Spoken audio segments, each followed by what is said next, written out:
The thunder cracked across the Montana sky as Maggie Calloway clutched the sheriff's notice in her trembling hands, her husband's final decree still ringing in her ears. Barren women have no place in a man's home.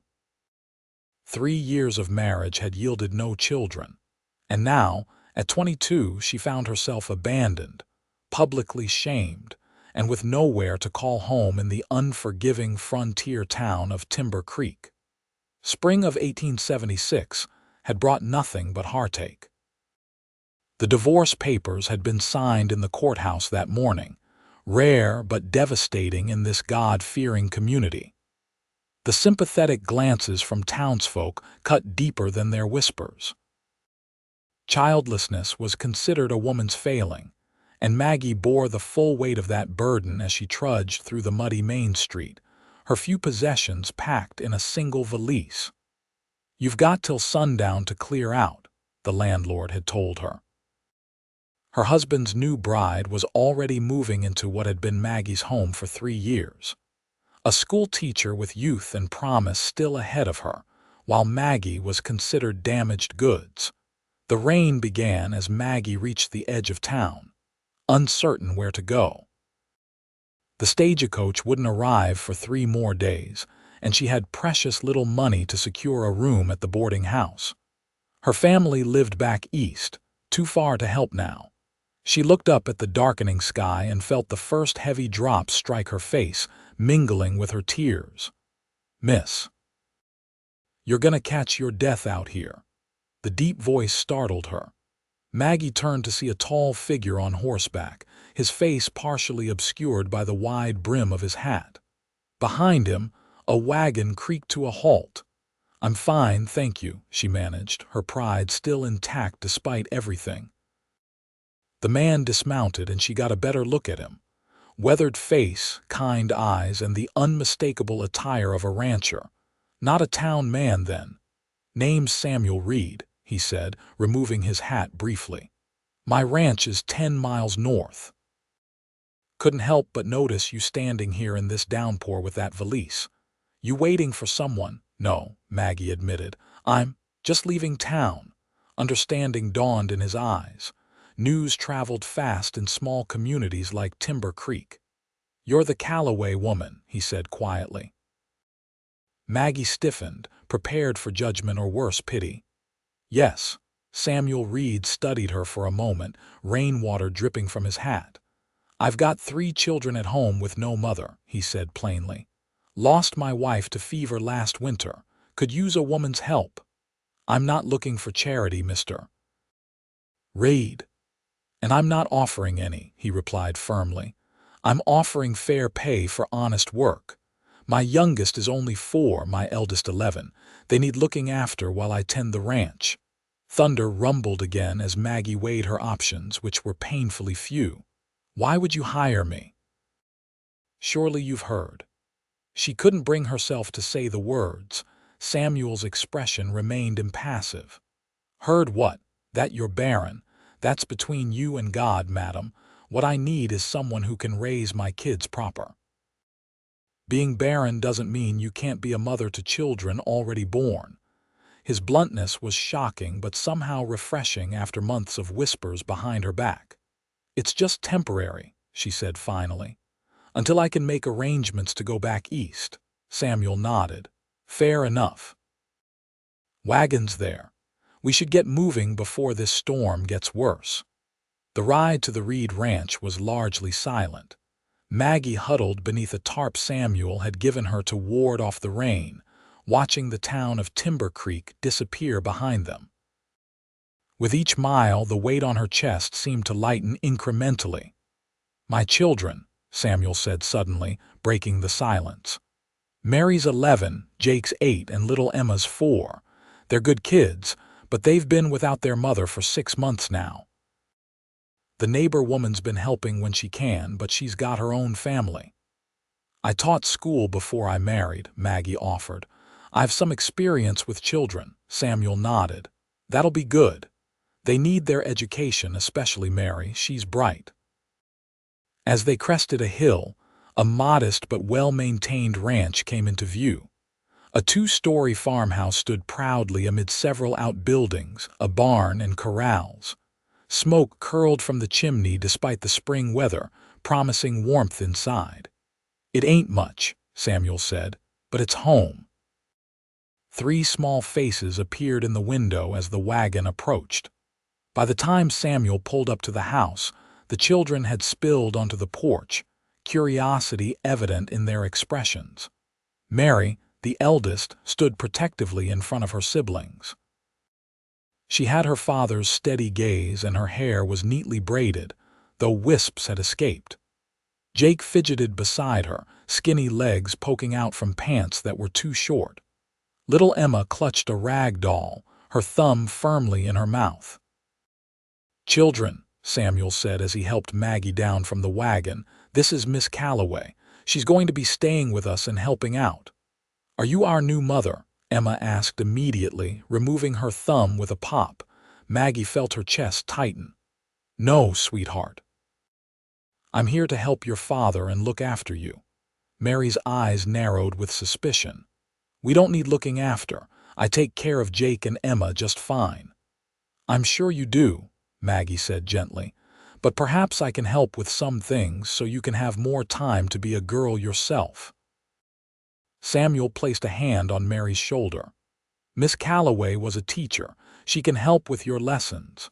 This seemed to soften Mary's expression slightly, though wariness remained. "Let's get inside," Samuel suggested as the rain intensified. "Emma, show Miss Calloway where she'll be sleeping." The little girl grabbed Maggie's hand without hesitation and tugged her toward the house. "You can have Mama's sewing room," she announced. "Daddy put a bed in there." Maggie glanced back at Samuel, who gave a slight nod. "It's the only spare room," he explained. The farmhouse was simple but clean, with signs of a woman's touch still evident in the curtains and quilts. The sewing room was small, tucked behind the kitchen, but it had a window overlooking the eastern pastures and a narrow bed that looked freshly made. "Thank you, Emma," Maggie said, setting down her valise. "It's lovely." The child beamed, revealing a missing front tooth. "Do you know stories?" "Daddy tries, but he's not very good at the voices." "I know many stories," Maggie assured her. "Good," Emma declared.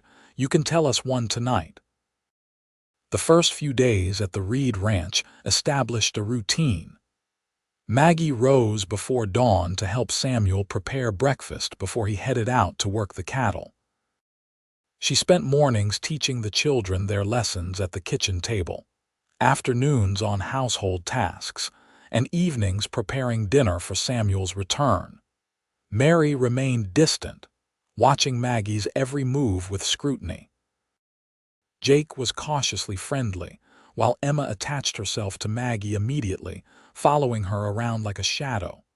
"She likes you," Samuel observed one evening as they watched Emma fall asleep on Maggie's lap during story time. "They all do, even if Mary won't admit it."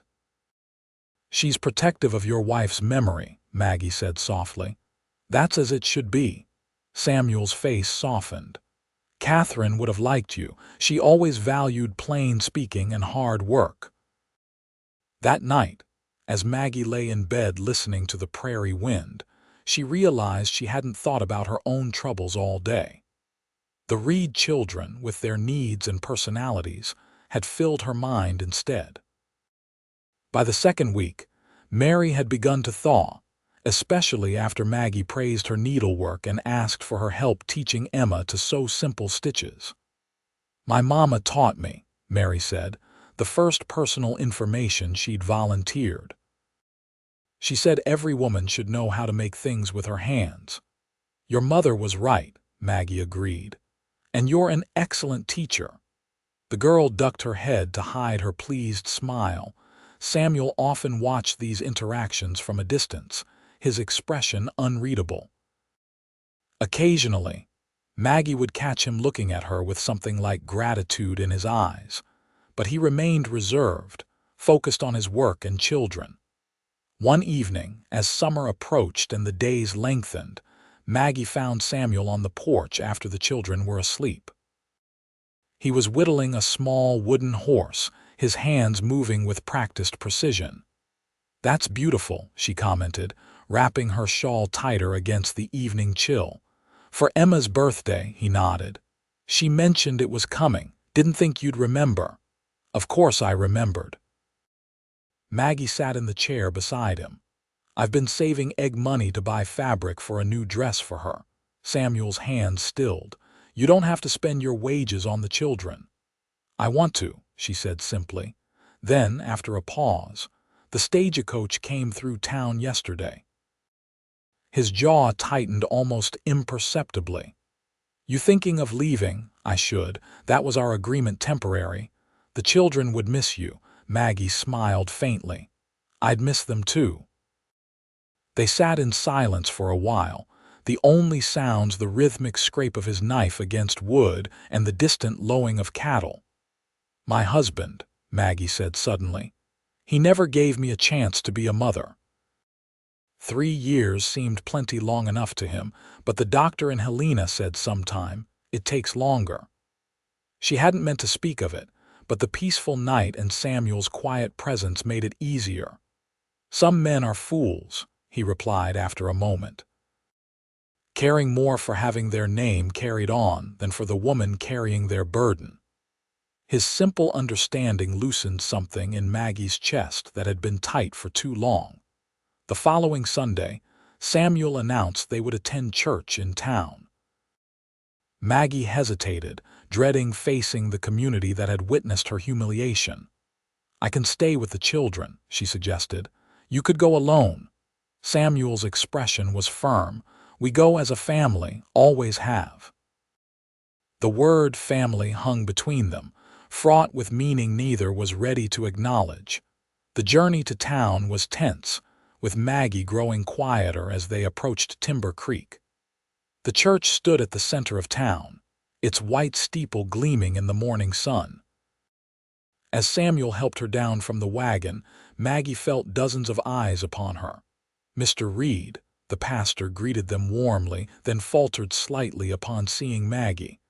"And Miss Calloway, welcome back to town." "Mrs. Calloway is helping with my children," Samuel said, his voice carrying enough for nearby parishioners to hear. The purposeful use of her married title wasn't lost on Maggie. They filed into a pew, the children between them. Throughout the service, Maggie felt the weight of stares and whispers. Her ex-husband and his new wife sat across the aisle, the woman's stomach already beginning to swell with child.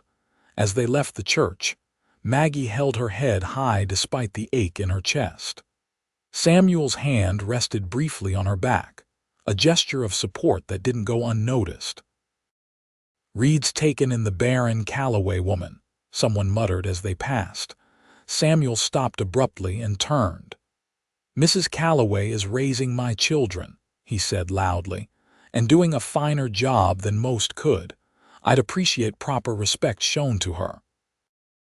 The shocked silence that followed accompanied them all the way to the wagon. "You didn't need to do that," Maggie said quietly as they drove home. "Yes, I did." His hands were tight on the reins. "No one speaks ill of my family." There it was again, that word, family.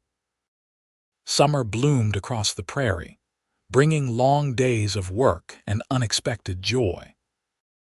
Maggie taught the children in the mornings, tended the vegetable garden in the afternoons, and found herself looking forward to evenings when Samuel would return from the fields, dusty and tired, but always taking time to listen to the children's stories of their day. One sweltering July afternoon, Maggie took the children to the creek that ran through the northern edge of the property. They splashed in the shallows while she sat on the bank, her skirts hiked to her ankles as she cooled her feet in the water.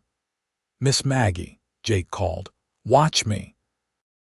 He attempted a clumsy dive that resulted in a spectacular splash. "Very impressive," she laughed, clapping her hands. "Can you swim?" Mary asked, floating on her back nearby. "Not properly," Maggie admitted. "I grew up in Philadelphia, not many places to learn there." "Daddy could teach you," Jake suggested. "He taught us all."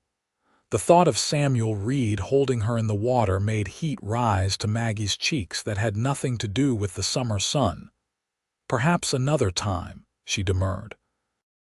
They returned to the house to find Samuel home earlier than expected, his expression tight with concern. "Where were you?" he demanded, relief evident in his voice when he saw them approaching. "I came back and found the house empty. We were swimming, Daddy," Emma announced, her wet hair plastered to her head. Miss Maggie watched us real careful. His eyes met Maggie's and the tension in his shoulders eased. "Next time leave a note, I was worried."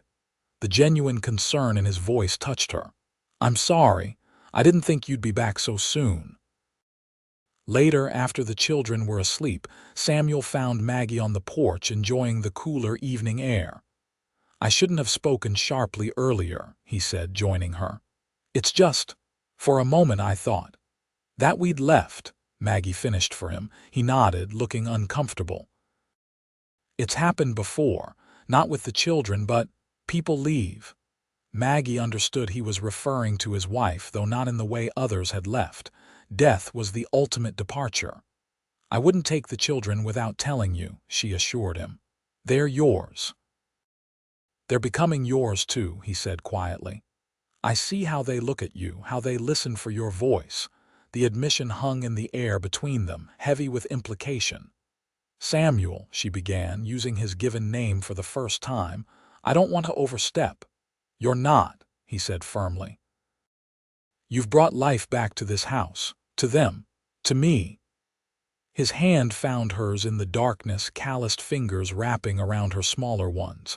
The touch was innocent, yet Maggie felt it throughout her body, a warmth that had been absent for too long.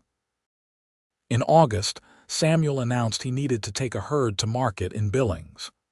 "I'll be gone about 2 weeks," he told Maggie as they washed dishes together one evening.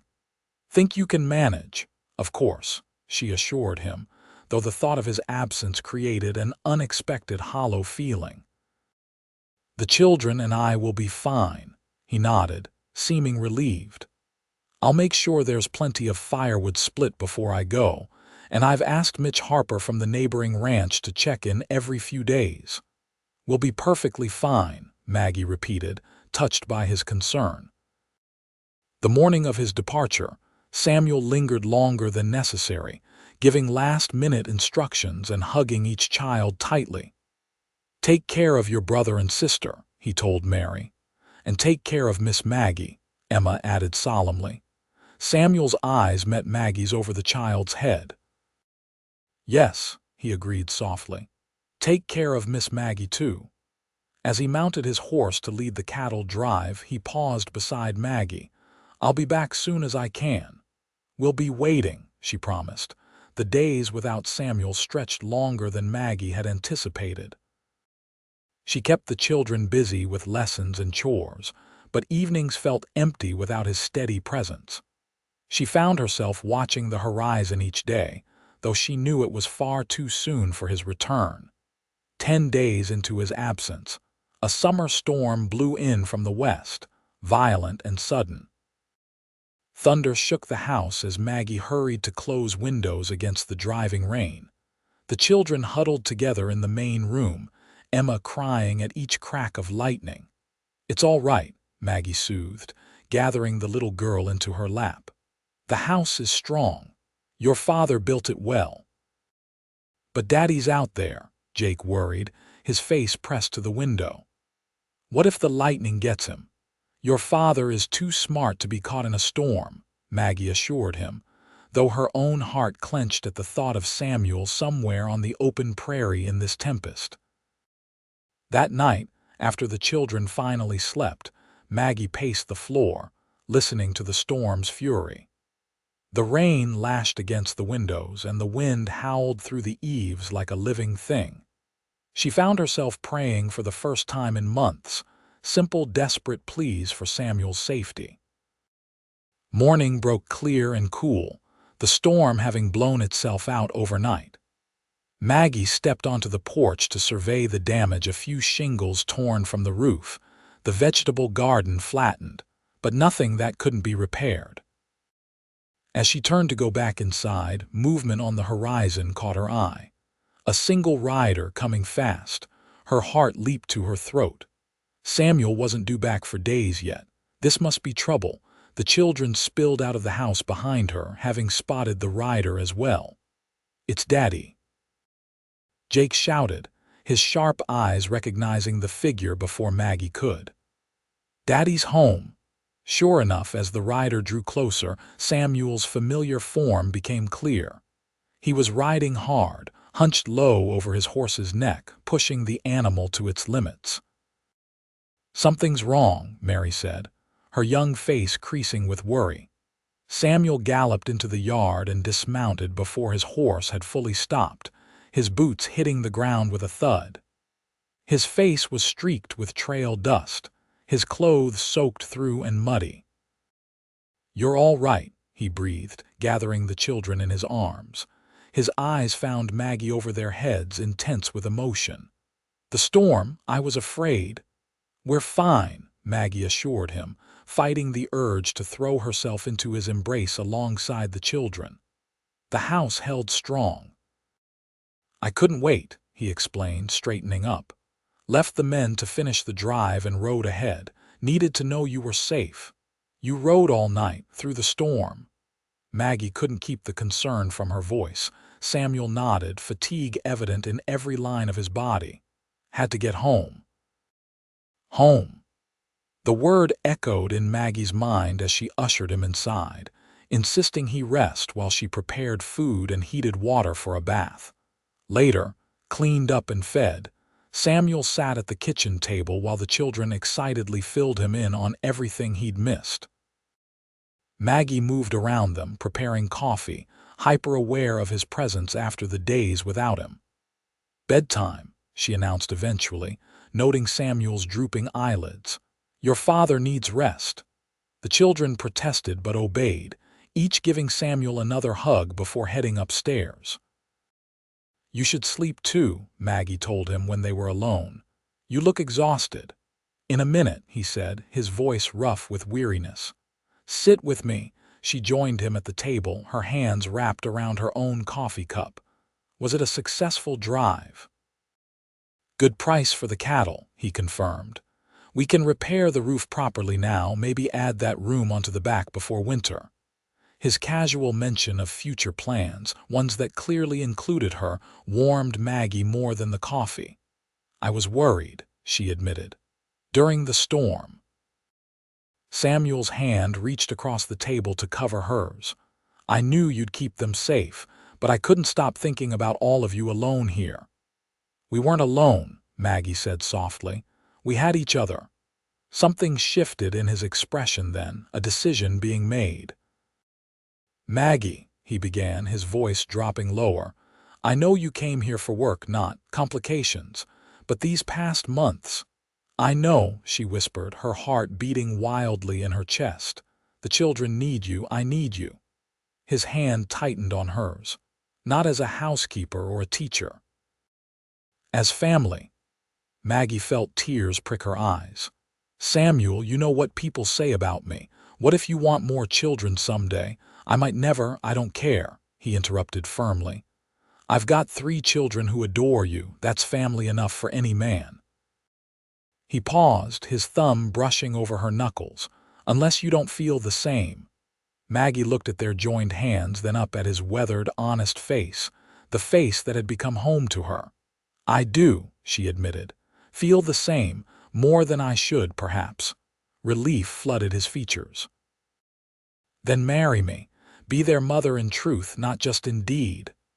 "The town will talk," she warned, though her heart was soaring. Samuel shrugged. "Let them. We'll be too busy living to notice." September brought the harvest, and a simple wedding in the same church where months earlier Maggie had felt the sting of judgment. This time, she walked down the aisle with Mary, Jake, and Emma preceding her, their faces bright with excitement. Samuel waited at the altar, his Sunday best pressed, and his hair neatly combed, looking at her with such open adoration that Maggie's steps faltered briefly with the weight of it. "Dearly beloved," the pastor began, his eyes kind as he looked between them. "We are gathered here today to join this man and this woman in holy matrimony." The townsfolk watched with curious eyes, but Maggie found she no longer cared for their opinions. Her family surrounded her, Samuel holding her hands, the children beaming up at them, and their approval was all that mattered. "I do," she said clearly when the time came, making promises she intended to keep for a lifetime. Samuel's voice was steady with his own vows, his fingers warm around hers as he slipped a simple gold band onto her finger, Catherine's ring, offered with Mary's blessing. "I now pronounce you husband and wife," the pastor declared. "Mr. Reid, you may kiss your bride." Samuel's kiss was gentle but thorough, prompting giggles from the children and a few raised eyebrows from the congregation. As they walked back down the aisle together, now properly a family in the eyes of God and the law, Maggie caught sight of her ex-husband and his visibly pregnant wife. For a moment their eyes met, and Maggie felt a surprising lack of bitterness. She had found her place, her purpose, her love, not despite her supposed barrenness, but through the path it had led her to. That night, after the children were finally asleep, exhausted from the day's excitement, Samuel and Maggie stood on the porch of their home, his arm around her waist as they looked up at the star-filled Montana sky. "Happy, Mrs. Reid?" he asked, pressing a kiss to her temple. "Completely," she answered truthfully. "I never thought I'd find this again. A home. A family." "You were always meant to be a mother," Samuel said. "Those three upstairs are proof enough of that. And you," she said, turning in his arms, "were always meant to be my husband. It just took us both some heartache to find each other." His arms tightened around her. "No more heartache," he promised. "Only joy from here on out." Maggie knew life held no such guarantees, especially on the frontier. But in that moment, with Samuel's steady heartbeat against her cheek and their children sleeping safely above, she chose to believe him. Spring came again to Montana, bringing with it wildflowers, newborn calves, and an unexpected miracle. Maggie stood in the kitchen, one hand pressed to her still flat stomach, the other holding the letter from the doctor in Helena confirming what she'd begun to suspect. "Mama," Emma called from outside. "Come see what Daddy's teaching us. Mama." The word still brought a rush of happiness every time she heard it. Mary had been first to use it on Christmas morning, presenting Maggie with a handkerchief she'd embroidered herself. Jake and Emma had quickly followed suit. Maggie tucked the letter into her apron pocket and stepped outside to where Samuel was teaching the children to rope using a fence post as a target. His face lit up at the sight of her, as it always did. Later, when the children were occupied with their lessons, Maggie pulled Samuel aside and pressed the doctor's letter into his hands. "What's this?" he asked, unfolding it. She watched his expression change as he read confusion, then shock, then a joy so pure it brought tears to her eyes. "A baby," he whispered, looking up at her with wonder. "Our baby," Maggie nodded, unable to speak past the lump in her throat. Samuel pulled her into his arms, lifting her feet off the ground in his excitement. "I told you," he said fiercely. "I told you what they said wasn't true." "It wouldn't have mattered if it was," Maggie reminded him, touching his beloved face. "You loved me anyway. You said I could raise your children instead. And now we're raising one together," he marveled, placing a gentle hand on her stomach. That evening they told the children, who received the news with varying degrees of understanding but equal enthusiasm. "I prayed for a baby sister," Emma confided, nestling against Maggie's side. "Did you now?" Samuel chuckled. "What if it's a brother?" Emma considered this seriously. "That's all right too, as long as it's ours. Ours."